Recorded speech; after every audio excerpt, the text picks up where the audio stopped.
Il est 19h30 au carrefour Fékessé de Bingerville. Bienvenue sur la chaîne toujours proche des populations. Ravi de vous retrouver pour votre journal dans l'actualité de ce début de week-end. Depuis le 1er juillet dernier, la Côte d'Ivoire a interdit l'importation et la vente de matériel électroménager d'occasion. Nous allons nous intéresser aux conséquences de cette décision dans quelques instants. À l'international, c'est un drame qui illustre l'ampleur de la crise à Haïti. Un bateau transportant plus de 80 personnes a pris feu au large de ce pays des Caraïbes. Bonsoir à tous, merci pour votre fidélité. Comme annoncé en titre, depuis le 1er juillet dernier, l'importation et la vente d'appareils électroménagers de seconde main sont interdites en Côte d'Ivoire. Une décision qui a provoqué une vague de détresse chez les vendeurs du marché du quartier Habitat dans la commune d'Adjamé. Voici le reportage de Bienvenue Kwao et nous Sankari. Nous sommes au marché de l'habitat, dans la commune d'Adjamé. Ici, tous vendent des appareils électroménagers de seconde main. Parmi les plus vendus, le réfrigérateur. Cette activité qu'il exerce depuis plusieurs années est sur le point de disparaître. Confus, Oyeyemi Jamal, vendeur de réfrigérateurs, exprime son mécontentement. Nous, ça ne nous va pas trop, ok. Puisque nous sommes déjà habitués à ce boulot, c'est pas aujourd'hui nous sommes dedans. Avec ça, on se débrouille, on se défend. On arrive à nourrir nos petites familles avec ça. On a plusieurs appareils qui sont là. Voilà, puisque le magasin n'est pas assez grand, on a les dépôts où on stocke nos marchandises. Voilà. Et après avoir vendu ceux qui sont là, on essaye d'envoyer d'autres aussi. Les commerçants de climatiseurs également concernés sont eux aussi dans le même état. On exerce cette activité-là depuis 2006, je crois. Depuis mon papa était là, en fait, c'est nous, on est là maintenant. On essaie de voir avec l'avenir, c'est que l'avenir nous réserve. Sinon, au moins, si on nous accompagnait un peu, au moins, c'était pas mal. Puisqu'il n'y a pas tous les gens qui ont les moyens d'acheter des nouveaux appareils. Il y a d'autres qui viennent avec nous. Souvent, il y a les nouvelles entreprises même qui sont là. Quand ils créent les entreprises comme ça, ils n'ont pas les moyens d'acheter de nouvelles climatiseurs. Donc, ils viennent voir les secondes mains pour pouvoir démarrer un peu. Concernés par cette décision, les commerçants envisagent de se former en syndicat pour essayer d'influencer ce choix ou bénéficier d'un soutien quelconque pour les aider à se tourner vers d'autres activités ou moderniser leur commerce. C'est une activité dans laquelle beaucoup de jeunes sont impliqués et qui gagnent aussi leur vie à travers cette activité. Et en annulant cette activité, ça met plusieurs personnes, plusieurs jeunes au chômage. Nous sommes en train de nous organiser pour rencontrer les décideurs. L'interdiction de l'importation des climatiseurs et réfrigérateurs de seconde main n'impacte pas que les commerçants, mais aussi les consommateurs, qui pour la plupart ont des revenus modestes. Si le nouveau est venu, c'est cher. On n'a pas plus l'argent pour payer, comment on fait? Ceux qui sont ici, ils se débrouillent aussi. Si on veut supprimer ça, là, ils vont manger quoi? C'est ça, là, ils paient pour payer leur maison, pour payer tout ce qu'ils veulent là, pour payer dedans. Ça coûte ça. Afin d'optimiser la gestion énergétique et de protéger les consommateurs, la Côte d'Ivoire a adopté une mesure visant à instaurer un nouvel étiquetage des climatiseurs, réfrigérateurs et lampes, entrée en vigueur le 1er juillet 2024. Cette réglementation sera suivie de l'interdiction de l'importation et de la vente de climatiseurs et réfrigérateurs de seconde main. Alors que la date de l'interdiction approche, l'avenir des commerçants et des consommateurs reste incertain. Les autorités devront bientôt répondre à une question cruciale. Comment assurer la transition sans sacrifier les moyens de subsistance de centaines de personnes? Rappelons que l'objectif de cette décision est de favoriser l'utilisation d'équipements plus économes en énergie et plus respectueux de l'environnement.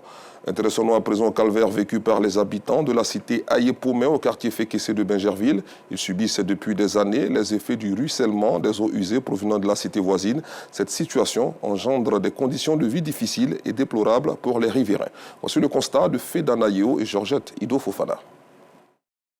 Les résidents de la cité Ayepomé, située au quartier Fékessé, dans la commune de Bingerville, vivent un véritable calvaire. Depuis quelques années, des eaux usées provenant de la cité voisine, Promogène, ruissellent aux alentours de leur domicile, dégradant leur environnement et leur qualité de vie. Le problème que nous avons, c'est les nuisances dues aux eaux usées qui viennent de ces cités. Ces eaux qui sont produites en haut, sans une bonne canalisation, mais qui sont déversées comme ça dans la nature, avec les odeurs, les moustiques, les grosses mouches. vous ne pouvez pas rester dans votre maison. Le ruissellement des eaux usées n'affecte pas seulement l'aspect esthétique du quartier, mais pose également de graves problèmes de santé. Selon le président de ce secteur, les démarches menées pour mettre fin au cauchemar sont restées vaines. On se saigne à faire de petites demeures avec sa famille pour avoir un minimum de repos. Mais c'est difficile, on ne peut pas l'avoir à cause de ces eaux usées-là. Et on les a interpellés plusieurs fois. J'ai été dans leur bureau quand on a constaté le problème. Au début, même ça sautait sur la voie principale d'accès. Nous les avons saisis, on a interpellé aussi la mairie. Je crois qu'on a fait venir même certains responsables de l'ONAD, même ils ont vu tout cela. Mais jusqu'à présent, il n'y a rien qui est fait. De quoi mettre les riverains dans les conditions de vie difficiles et déplorables. On subit beaucoup de désagréments à cause des eaux usées. Je ne sais pas comment ils ont fait leur canalisation, mais en tout cas, ils n'arrivent pas à canaliser leurs eaux. Et toutes ces eaux-là descendent directement vers nous. Il fut une année où ma clôture même s'est affaissée parce que les eaux usées ainsi que les eaux de pluie qui viennent de leur cité, comme nous sommes en contrebas, alors tout descend sur nous ici. Vous savez, avec cette période que nous vivons avec la dinde et tout, c'est vraiment difficile. Les odeurs nauséabondes et tout ça, ça nous dérange vraiment. Donc vivement que quelque chose soit fait parce que là, c'est pas bon pour nos enfants, c'est pas bon pour nous-mêmes parce que c'est chaque fois des maladies à répétition. Donc il faut que la société réagisse assez rapidement pour qu'ils puissent canaliser leurs eaux. Que nous aussi, nous puissions vivre tranquillement. Les riverains de la cité Ayepomé espèrent que le cri de détresse sera enfin entendu et qu'une solution sera trouvée pour assainir le quartier et leur permettre de vivre dans des conditions décentes. Retrouvons-nous Sangaré pour parler solidarité cette fois. Le Rotary Club Abidjan Atlantis se mobilise pour les enfants en situation de handicap. Le club service a organisé un gala de bienfaisance le week-end dernier pour l'équipement en matériels médicaux et spécialisé en rééducation du centre d'éveil et de stimulation des enfants handicapés de Yopougon. Équiper le centre d'éveil et de stimulation des enfants handicapés de Yopougon en matériel spécialisé de rééducation, médico-didactique et bureautique. C'est tout le sens de ce gala de bienfaisance. Un gala pour mobiliser des fonds en vue d'une action d'intérêt public, une initiative du Rotary Club Abidjan Atlantis. Nous avons construit un bâtiment R+1. Ce soir, nous nous sommes réunis justement pour recueillir des fonds pour servir à équiper ce bâtiment qui vient d'être construit. Cette rencontre de solidarité s'inscrit dans la continuité des actions du Rotary Club Abidjan Atlantis en faveur des enfants en situation de handicap. Des actions qui perdurent depuis plus d'une décennie. Marcelin Kouakou, représentant du président de l'Assemblée nationale, par ailleurs parrain de la cérémonie, n'a pas manqué de saluer le Rotary Club. Cette année, c'est Yopougon, la commune dirigée par le président de l'Assemblée nationale, qui bénéficie de l'action du club Rotary Abidjan Lagune. Il en est fier et à ce titre, il voudrait marquer toute sa disponibilité, son engagement aux côtés de ses filleuls. Ce gala de bienfaisance, qui marquait la fin de la mandature 2023-2024, était également une occasion de passation de collier entre la présidente sortante Marina Koné et de son successeur Georgette Alou. Notre présidente sortante Marina Koné a fait un excellent travail. Et vous savez, au Rotary, la roue tourne. Elle a tracé les sillons et nous allons les poursuivre et les mener à bon port. Nous avons beaucoup espoir sur tous les Rotariens et aussi les différents partenaires que nous recherchons pour les amener à notre cause. Et même aussi, nous recherchons des mécènes. La nouvelle présidente du club service entend placer sa mandature sous le thème « La magie du Rotary ».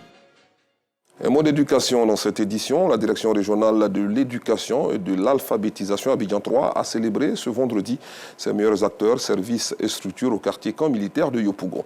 Une manière de promouvoir la saine émulation entre ces acteurs et ces structures. Et c'était en présence de Théodore Zozo.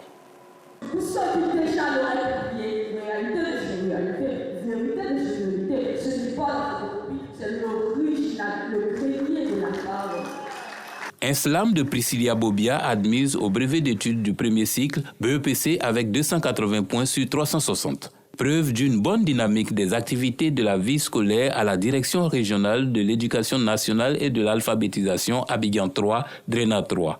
Nous sommes à la journée du mérite de la dite direction régionale. L'objectif de cette cérémonie, c'est de promouvoir l'excellence et le mérite. Mais c'est tous les acteurs de la DREN à Abidjan 3, les élèves, les enseignants, les structures, vraiment toute la DREN Abidjan 3. Cette édition célèbre les meilleurs acteurs, services et structures. Ce sont, entre autres, 18 élèves qui ont été distingués. Parmi eux, Noura Sangaré, admise au bac C avec 333 points sur 400. C'est un honneur pour moi et ça m'encourage à redoubler d'efforts. Et j'encourage aussi les autres élèves à travailler comme moi. 148 acteurs admis à faire valoir leur droit à la retraite ont également été célébrés. Ils sont heureux d'avoir servi la nation et ont le soutien de la mutuelle. Je rends grâce à Dieu pour 40 ans de travail et 65 ans d'âge. C'est avec une grande satisfaction que je pars à la retraite avec le sentiment d'avoir fait modestement ce que je devais faire au cours de ces années. Nous sommes là pour indiquer à tous les enseignants de Côte d'Ivoire que la MUPEMENET est leur mutuelle et que nous les attendons pour leur prise en charge sanitaire. Et quand ils vont à la retraite, la MUPEMENET les accompagne. La célébration du mérite institutionnalisé dans cette direction régionale a changé la donne dans ce secteur de l'éducation qui comprend Yopougon, Songon commune et Songon sous-préfecture. La responsabilisation et la reconnaissance du mérite font qu'aujourd'hui, les personnels et les éducateurs, les enseignants, les apprenants mettent le mieux pour valoriser les valeurs humaines, les valeurs d'honnêteté, les valeurs du travail bien accompli. Donc construire une école d'excellence, c'est possible à Yopougon, c'est possible dans la DREN d'Abidjan 3 et nous y parviendrons. La journée du mérite de la Direction régionale de l'éducation nationale et de l'alphabétisation Abidjan 3 est à sa 3e édition. Autre chose à présent, et cette question, comment fédérer les énergies pour une utilisation rationnelle des données d'observation de la Terre? Pour y parvenir, les acteurs de l'administration publique, du secteur privé, les universitaires, les centres de recherche, les ONG et organisations de la société civile réfléchissent dans un cadre formel. Une rencontre de tous ces acteurs a eu lieu le jeudi dernier au sein de l'université Félix Houphouët-Boigny de Cocody. Clément Bocco. Réunis au Centre universitaire de recherche et d'application en télédétection CURAT, au sein de l'université Félix Houphouët-Boigny, tous les acteurs qui utilisent les données d'observation de la Terre réfléchissent à une meilleure coordination de leurs activités. Cet atelier vise à rassembler tous ces services qui ont des initiatives, qui utilisent les données d'observation de la Terre pour partager les expériences, pour ne pas qu'on fasse les mêmes choses, mais qu'on conjugue les synergies et que nous puissions, avec l'apport de tous, construire un réseau qui va mutualiser les efforts, qui va mutualiser les ressources humaines, les matériels et partager les expériences que nous avons pour pouvoir gérer au mieux nos ressources naturelles. Pour les participants, ce projet vient à point nommé. Aujourd'hui, nous sommes confrontés à plusieurs enjeux, surtout au niveau des questions de sécurité alimentaire, l'enjeu des inondations. Et je pense que cet atelier va nous permettre de fédérer nos énergies afin de pouvoir trouver des solutions avec les données d'observation de la Terre sur les enjeux que je viens d'énumérer tout à l'heure. Donc cet atelier est vraiment très important pour nous. Le secteur privé, c'est un bénéficiaire direct, mais ce qui est constaté, c'est que aujourd'hui les universités ont également besoin de savoir ce qui se passe au niveau du secteur privé, de sorte à pouvoir fournir des produits qui puissent également intéresser le secteur privé. Donc c'est vraiment important de réunir au fait ces deux secteurs pour pouvoir produire des produits qui soient vraiment efficaces dans le cadre des projets de durabilité. Ces rencontres périodiques vont permettre une meilleure exploitation des données d'observation de la Terre. Restons dans la commune Chic où s'est ouverte ce vendredi la 5e édition du Salon international de la décoration, un événement pour promouvoir et valoriser les acteurs du secteur de l'embellissement. L'édition de cette année a pour thème « Secteur de la décoration, enjeux et défis pour la jeunesse ». Georgette Ido Fofana.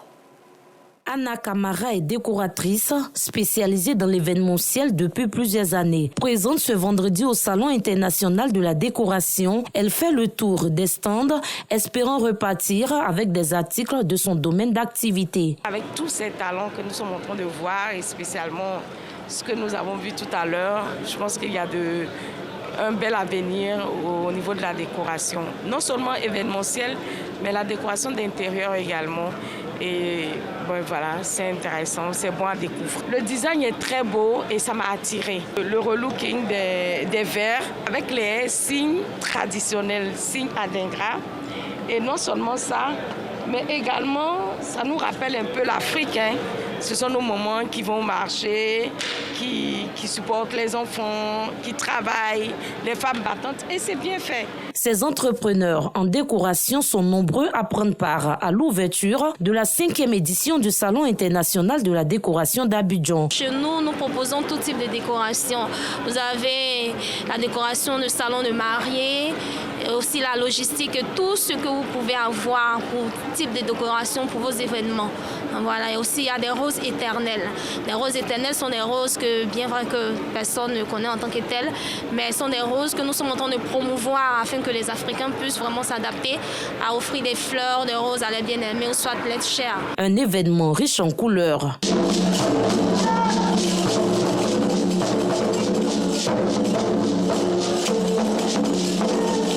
Tenue sous le thème secteur de la décoration, enjeux et défis pour la jeunesse, cette rencontre se veut une piste de solution au chômage des jeunes. Avec le thème, c'est réellement montrer le talent de ces jeunes et leur faire savoir que ce secteur, il est quand même pourvoyeur d'emploi et qu'ils ont une place à prendre dans ce secteur. C'est réellement, voilà, et c'est aussi qu'ils partent en même temps dans les défis parce qu'il faudrait qu'ils prennent leur part. Mais dit que ce secteur d'activité, ils peuvent nourrir son homme et c'est réellement les enjeux.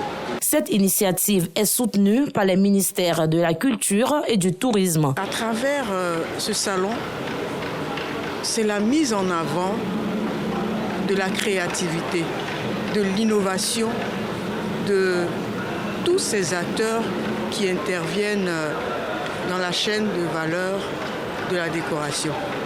La mise en avant de ce que nous avons comme matière première. La mise en avant de la diversité de nos expressions culturelles, la mise en avant de notre riche patrimoine. Le tourisme et la décoration sont des leviers importants pour le développement. Et Madame le directeur du Côte d'Ivoire Tourisme attache un regard particulier à tout ce qui est développement, surtout on parle de jeunesse. Et on n'a pas hésité un seul instant à venir nous accompagner ce salon qui a sa 5e édition. On est toujours là pour apporter notre appui institutionnel et technique et aussi dire aux gens que la décoration doit faire partie intégrante de leur vie et surtout en développant cet aspect environnemental et durable. Ce salon va se tenir sur 3 jours. Il est meublé par des expositions, conférences panels, ateliers et des formations. Parlons religion à présent. L'association islamique francophone As-Sadek et la fondation Aboudraman ont célébré l'Achoura le mercredi dernier. Cette célébration marque la commémoration de l'assassinat du petit-fils du prophète Mahomet. Une célébration marquée par un don de sang pour sauver des vies. Compte rendu à Setadiara, Ziet Traoré.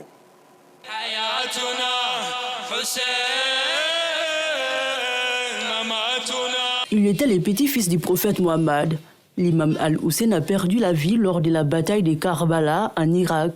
C'est avec un cœur rempli de tristesse que l'association islamique francophone Al-Sadek, AIF, a commémoré cette disparition dans la commune de Trècheville. Je présente mes sincères condoléances à la communauté musulmane et à tous les Ivoiriens pour cette tragédie qui est une tragédie triste.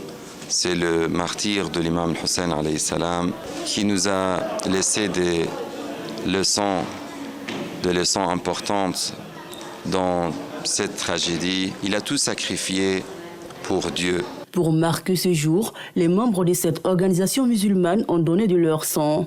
Un don pour aider le Centre national de transfusion sanguine à combler les déficits de sang en Côte d'Ivoire. Avec le CNTS, nous profitons de cette occasion sacrée pour emmener le maximum de personnes à donner de leur sang. Et par la grâce de Dieu, nous avons pu obtenir plusieurs centaines de poches de sang qui pourront, par la grâce de Dieu, sauver des centaines de vies. À l'instar de l'AIF, dans la commune de Yopougon, la fondation Cheikh Abdraman a commémoré également ce drame qui a touché la communauté musulmane le 10 octobre 680. Ashura représente pour nous un événement d'engagement, un événement de sacrifice de soi pour la cause de Dieu.